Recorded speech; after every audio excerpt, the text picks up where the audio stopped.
No. Because you would have had categorically in black and white paper that, listen, Khalida, I've told you this. I've told you this in June. This is the form where you signed yourself that you need to come up to the curve of 5 or else I have to give the supervisory position to someone else, although you're one of the oldest employees. So Khalida would not have anything to say. So I'll ask you a question. Yeah. In the practical life, when there's appraisal in the video companies, usually they say that if you have 10 employees and all of them they exceed the expectation. It cannot be true. It cannot be true. All of those things. I'll show you why it happens. Usually I'll tell you. They make some sort of equation. No. They make some quotas. No, there's no quotas. It is called the bell curve. Okay. I will show you the bell curve. Some companies use it. Now, as I said, there is only one Messi in the Argentina team. What is the percentage of Messi of the 10 people, 10 players? 10%, right? 10% of Argentina is Messi. Okay? So they say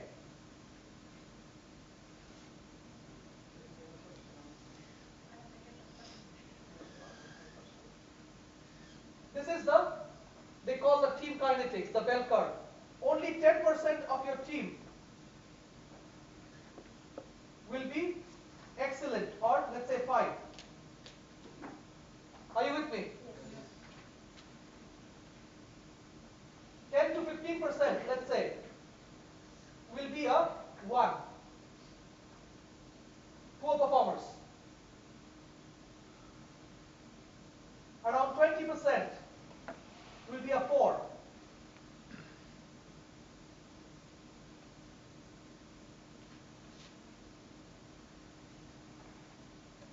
Another 25 or 30, let's say 30, will be a 3. Okay, and the rest will be 2. Now that is a thumb rule. I'm not saying it is completely perfect. Some people even, they argue by saying that this is a way organizations use to reduce the increments, because they have already defined quotas that they will only put 10% of the staff out here. Now that 10% might be 15%, but depending on the company's policy, they would reduce the 5% out.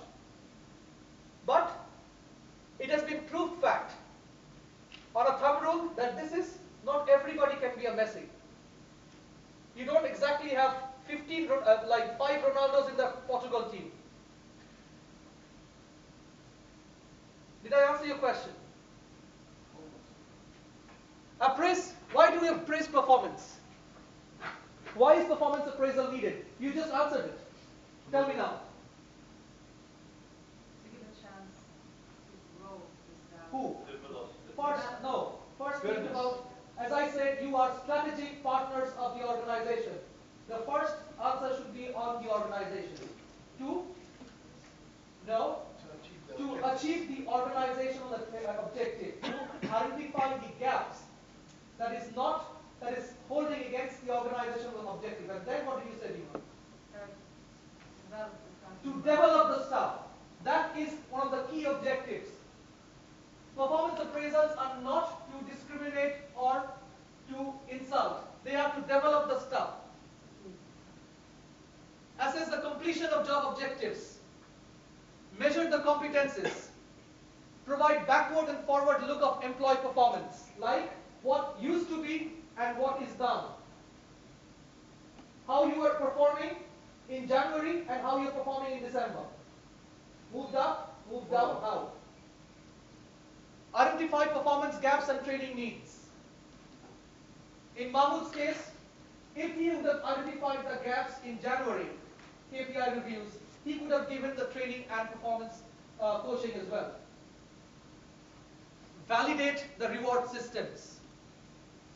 That if in December, and this communication should be happening in January, if in December you achieve an overall 5 in your performance reviews, I will promote you as a supervisor.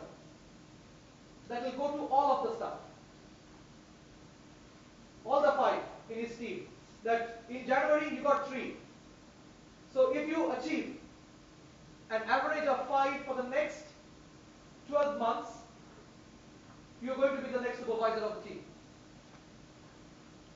Determine development opportunities. What are the areas of training? What are the areas of coaching? Identify high-performing employees for the succession planning. Yes, Mahmoud, you've got the 5. Excellent. You have the energy, or let's say call him the Irish guy, as he said. Yes, Mr. Irish guy, you have got the 5 this month. Okay, you have the potential. I can see that you take extra load. But if you maintain this 5 for the next 11 months, you are on. Now the errors. The halo effect. Halo means, you see angels? Angels come with this circle on their head. Okay? You've seen those Tom and Jerry cartoons? Like when Tom dies and he comes with a halo. Okay, Jerry. So, angelic. Now I really like you, Ziad, very much. You're one of my staff in my team. I'm very fond of you. I'm exceptionally fond of you. And I know, and I feel that, I don't have a correct rating pattern.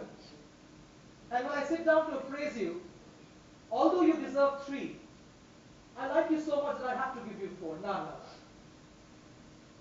He's good. Ziad is a nice guy.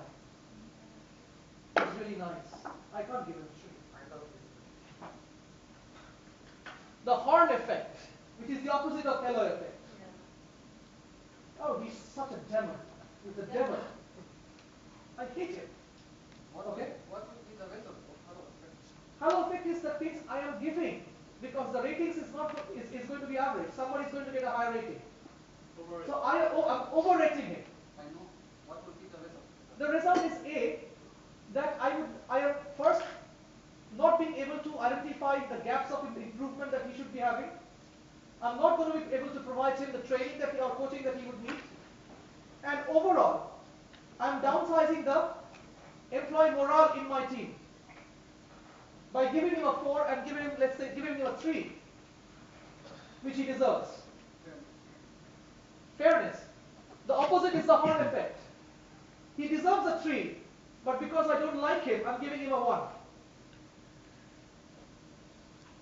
Central tendency.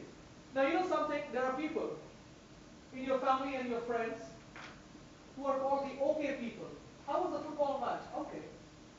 Did you like the new restaurant? Okay. How was the movie? Okay. Okay. They say okay to everything.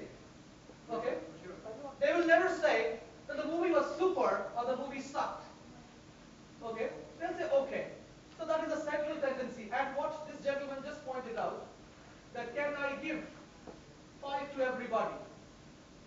The central tendency. I don't want to hurt anyone. Oh my God. How can I give him 3? He'll be hurt. He's such a nice guy. He comes to office on time and sometimes even cleans my car. Okay? Give him 5. If I'm going to give him 5, I'm going to give everybody 5. If I'm going to give him 3, I'm going to give everybody 3. So what's happening? The overall objective? The objective of this appraisal is to keep people happy. But the objective of performance appraisal is not to keep people happy. The objective is development. The objective is identification of gap. So I'm totally disrupting, corrupting the purpose of performance appraisal. Leniency. Consistently rating all employees higher than they deserve. The softy line manager. Oh, there's such a bunch of good fellows. How can I give them a lower rating? Okay? Strictness, which is the opposite of leniency. No, that's the one. The leniency, giving everybody a higher rating than they deserve. I don't want to hurt you. I don't want to hurt anybody. I want to be the popular guy. I want to be the popularity contest. It's the same between us. Central is to be safe. He wants to play safe. Central, he wants to play safe. I don't want anybody, like, what Mahmoud, poor guy, he's facing. His other boys are coming and, like actually telling him, you dog, you promoted him. So he's in a stress right now. So he doesn't, the manager doesn't want to go into, become like Mahmoud. Give everybody three, yalla. Let them go to hell. Let them fight it out now. And also leniency. That's central. But leniency is Opposite. give all four. I want to be without Mr. stress. This without stress. Yes. Leniency is like I want to give all four. I want to be Mr. Popular, line manager. Strictness is the opposite of that. I'll give all one. Nobody's good. Recency. This is one of the biggest criminal offenses in performance appraisal. Example, Reb has been, let's say I'm a manager who does performance reviews every month. Okay? So throughout from January till August, he has been receiving a 3.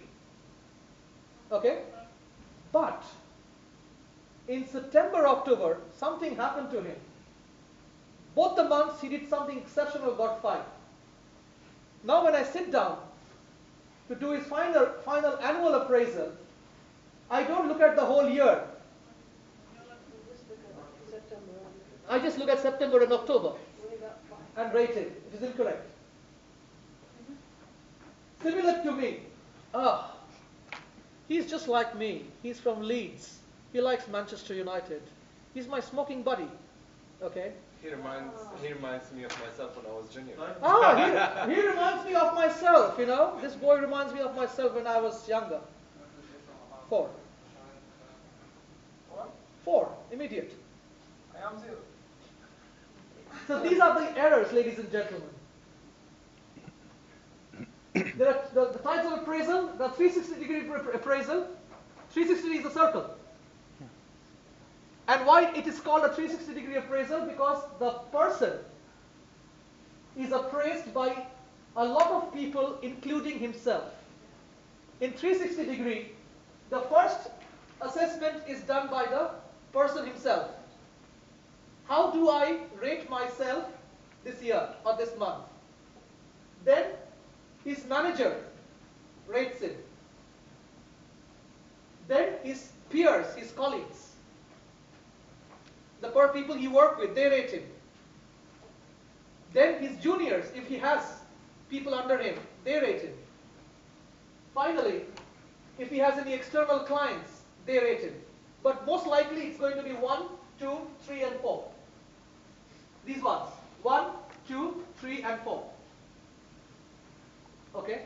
Now this will, let's say, we talked about the errors. This kind of smoothens out the errors. Let's say the manager he wants to win a popularity contest. But the peers would not do the same mistake. The subordinate would not do the same mistake. So it evens out the errors. This is one of the most popular format of, yes, Who review all this assessment? the HR. Final review is done by the HR. Which organizations actually? A lot of apply this? Apple, JP Morgan, IBM, they use this appraisal. But as I'm saying, this is a very tedious appraisal. Someone in his situation cannot do it, who has got an overload of job design. This needs dedicated resource.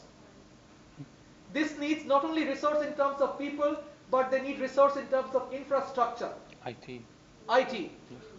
Because Okay. it is anonymous. Yes, it is very difficult. It's very tedious. It's very stringent. What is most commonly followed is this. Management by objectives. The company has got organization as objectives, and these objectives are broken down to departments. And in the department, it is broken down to individuals, which is called the KPIs. And they are appraised on the basis of this. It is one of the most common and effective assessment methods of performance management programs.